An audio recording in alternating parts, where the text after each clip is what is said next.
Eu toda vez que participava de um ato qualquer e que tinha 2 microfones, é porque um não prestava. Eu espero que vocês tenham me dado que está funcionando bem. Segundo, eu queria dizer por que eu estou aqui hoje. A ideia inicial... Troca o microfone!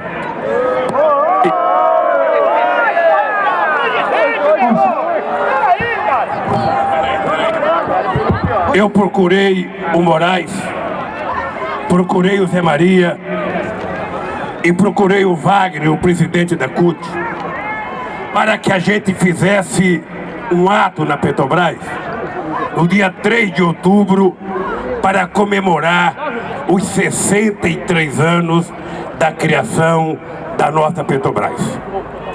E eles me alertaram que dia 3 de outubro estava muito próximo às eleições, embora isso aqui não seja um ato partidário, porque aqui tem gente de muitos partidos políticos, a gente não quis fazer no dia 3 de outubro e eu acatei a decisão de fazer na data que eles marcaram. De início era comemorar.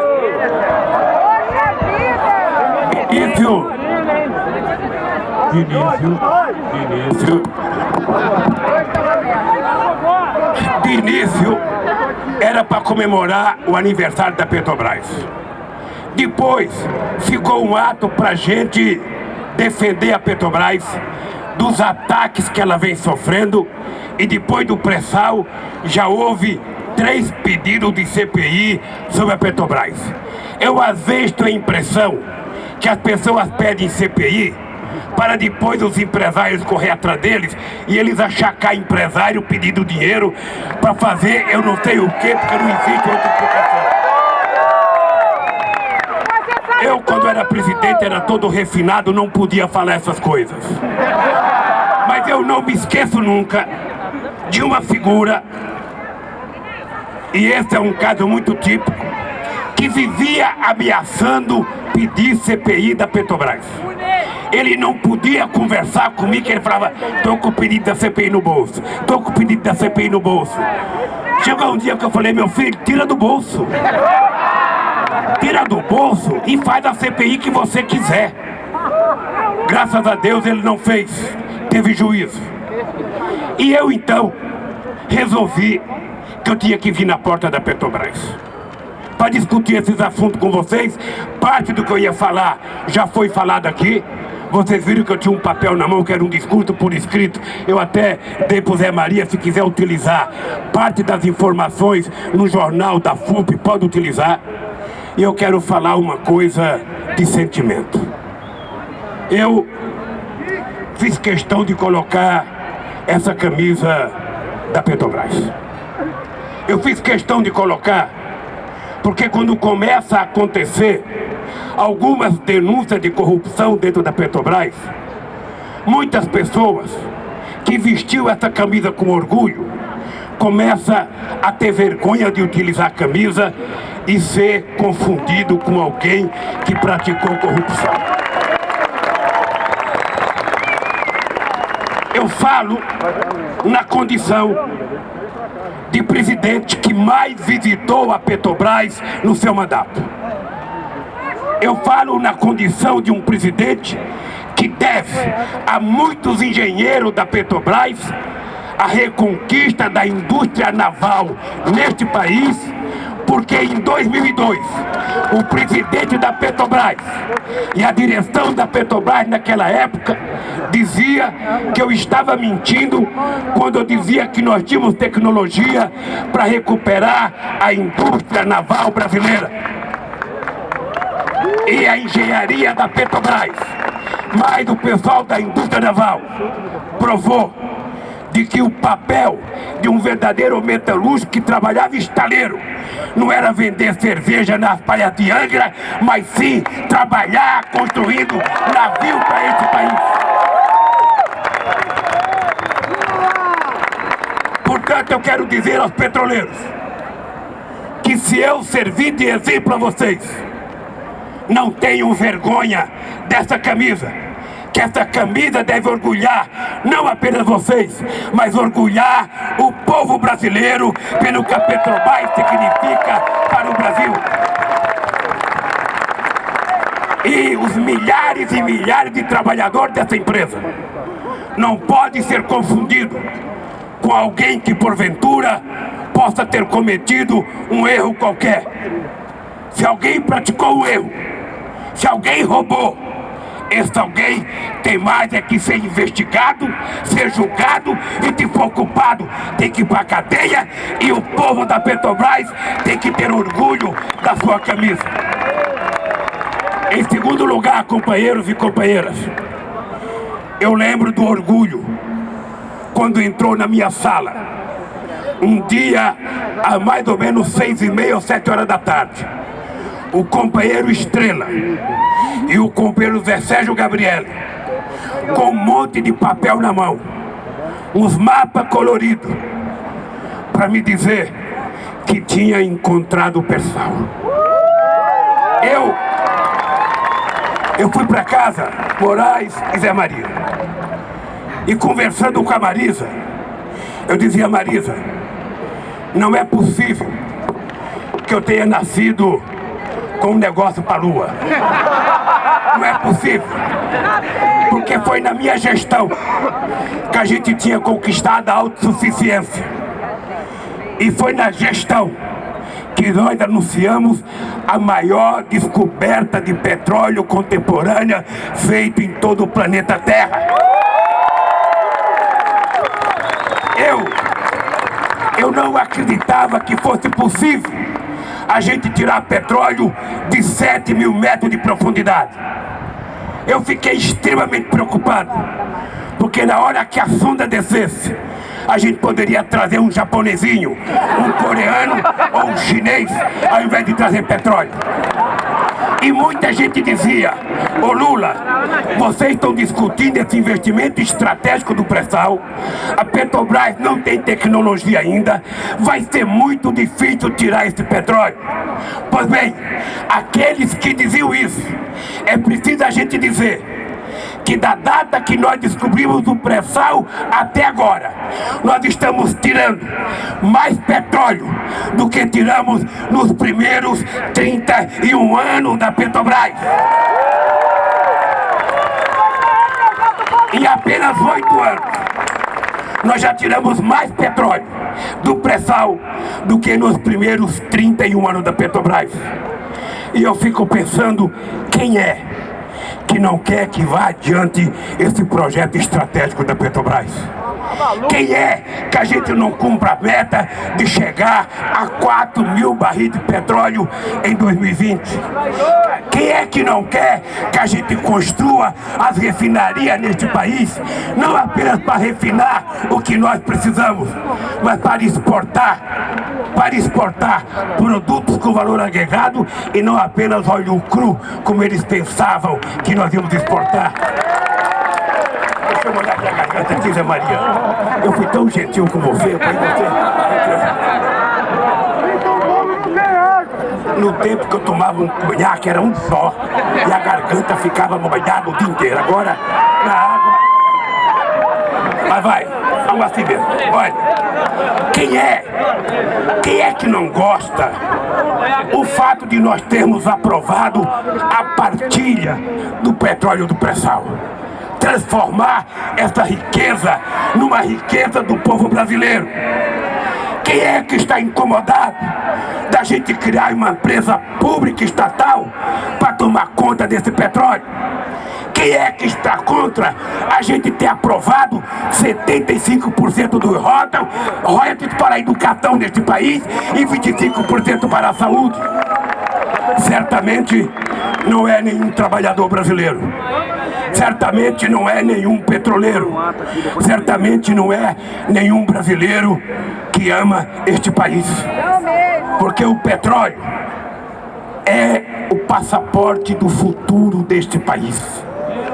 O passaporte é a coisa que mais pode dar garantia da gente fazer no século XXI aquilo que a gente não conseguiu fazer no século XX. Imagina que sem petróleo A gente já tem filho de pedreiro se formando engenheiro, filho de empregada doméstica se formando médico. Outro dia lá em São Paulo, o filho do jardineiro do cemitério da Vila Formosa fazendo relações exteriores, sendo diplomata. Olha, se a gente conseguiu fazer isso sem o petróleo, imagina o que a gente pode fazer quando a gente estiver tirando 4.000 barris de petróleo e exportando para o mundo inteiro. E não é apenas o petróleo, não é apenas o petróleo, é a indústria petroquímica que vai surgir por conta disso. É a indústria naval, que parecia ser impossível, e é só visitar os estaleiros do Rio para ver que tinha metalúrgico habituado a ficar lixando o casco de navio podre. Hoje ele está fazendo navio novo para levar petróleo e o que mais quiser para fora. Havia gente que queria neste país que a Petrobras se esmilinguisse. Vocês estão lembrados que no governo deles, eles venderam praticamente 62% das ações da Petrobras em 8 anos. Na verdade, o que eles queriam era entregar a Petrobras. Graças a Deus, os trabalhadores, o movimento sindical, o movimento social e os partidos de esquerda se mobilizaram e não deixaram fazer. Eles não se conformam. Por que no nosso governo e não no governo deles? E eu às vezes falo aquilo que disse o companheiro Zé Eduardo Dutra aqui. E eu fiz questão de pedir para o Zé Eduardo Dutra falar, porque ele foi presidente da Petrobras. E quando ele entrou aqui, tinha muita gente de cabeça baixa. E hoje a gente precisa dizer para os companheiros da Petrobras: levantem a cabeça, porque vocês são brasileiros que têm direito de ter a autoestima muito evoluída. Nenhum petroleiro pode estar com a autoestima baixa. Nós temos razão de estar orgulhosos. E se alguém um dia pensa em acabar com aquilo que a Petrobras pode significar para esse país, não vai ser já. Eu quero até agradecer o Zé Eduardo, porque ele falou coisas aqui que eu, teoricamente, não podia falar. Mas, gente, se tem uma coisa que você não pode terceirizar, é o cargo de presidente da República. Esse é um cargo que você não pode terceirizar. Ou você assume ou não assume. Esse negócio de pedir para cada um falar um pedacinho das coisas que vai acontecer nesse país não dá certo. Afinal de contas, esse país é grande, mas não é uma coxa de retalho que pode ser subdividida em centenas ou centenas de interesses. Eu, se fosse a candidata que faz oposição a Dilma, proibiria os seus economistas de falar, porque cada um que fala mais bobagem do que o outro, e ela vai acabar mostrando o que pode acontecer num programa de governo feito a 500 mãos, menos a dela. Queridos companheiros e companheiras, eu estou convencido que, como o Zé Eduardo Dutra disse, eu não costumo falar mal de político nas minhas candidaturas. Eu lembro de políticos chamando o Sarney de tudo quanto é nome.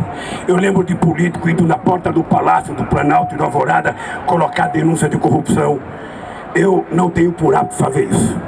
Eu, como não quero falar mal dos outros, eu só tenho que falar mal, sabe, dos nossos erros e falar bem da minha candidata.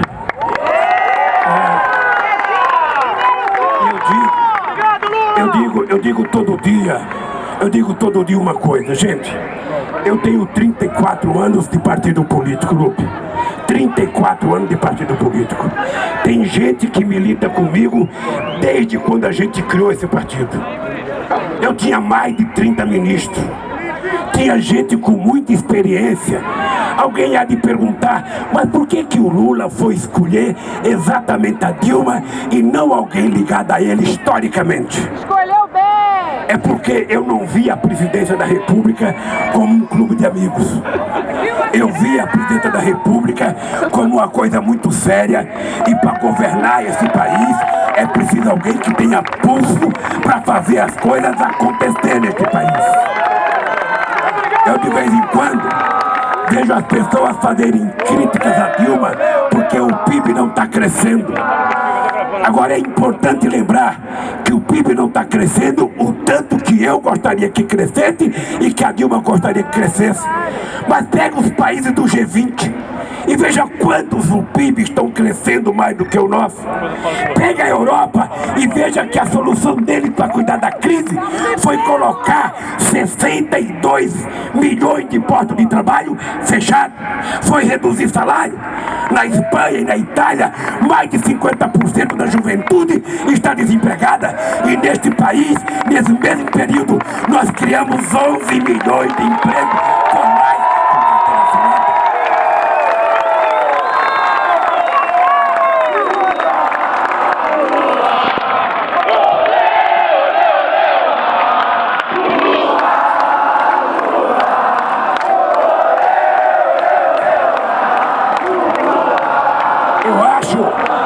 João Pedro Stedley, fantástico.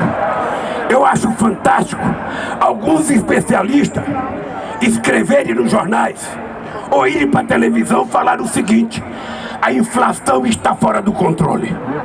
Nós estamos há 11 anos mantendo a inflação dentro da meta. O que é a meta? Nós aprovamos que a meta seria 4,5, podendo ser 2,5 menos ou 2,5 mais. E a inflação estará rigorosamente dentro da meta. A Dilma quer 4? Quer. Ela quer 3? Quer. Ela quer 2? Quer. Mas a gente não faz o que a gente quer. A gente faz quando as circunstâncias políticas permitem a gente fazer. E nós estamos dentro de uma crise econômica mundial. Estamos dentro de uma crise que eles não discutem. A China crescia a 14%, está crescendo a 7%. Os Estados Unidos até agora não recuperou a sua economia.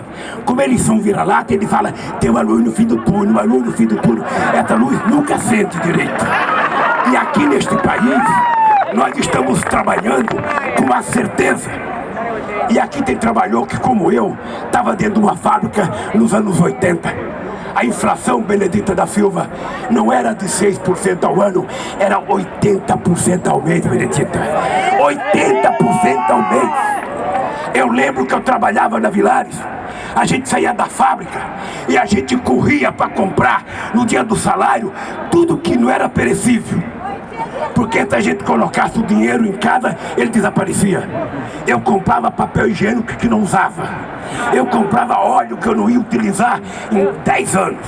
Mas comprava para a inflação não comer meu salário. Agora vamos ser francos, companheiros. Vamos ser francos. O que era o Brasil quando nós pegamos e o que é o Brasil de hoje?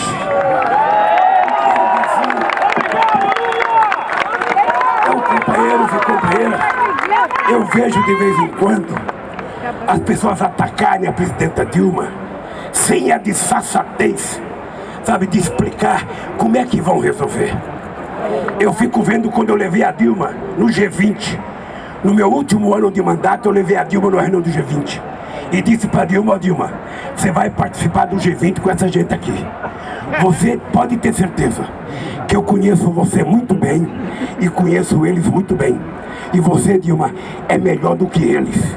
Portanto, você, Dilma, tem que utilizar a tua competência para obrigá-los a fazer as coisas que eles não fazem. Porque quando a crise era no Brasil nos anos 80, quando a crise era na Bolívia ou no México, eles eram sabidos demais. Todo mundo dava palpite no Brasil como se a gente fosse um pote de água benta onde todo mundo poderia colocar o dedo. Depois que a crise chegou no país deles, ele não sabe nada. Poderia pedir uma opiniãozinha pra gente, que a gente ajudaria eles a resolver parte do problema deles. É por isso, companheiros, que eu não queria deixar passar em branco o aniversário de 63 anos da Petrobras. Essa empresa registrou nesses últimos anos 450 patentes de hospital. Essa empresa só conseguiu chegar ao pré-sal porque teve investimento em pesquisa. No tempo deles, a gente não acharia petróleo nem na copa de uma árvore, quanto mais a 7.000 quilômetros de profundidade. Então, queridos companheiros e companheiras, quem estiver errando, que paga o preço pelo erro. Mas o que nós queremos é garantir a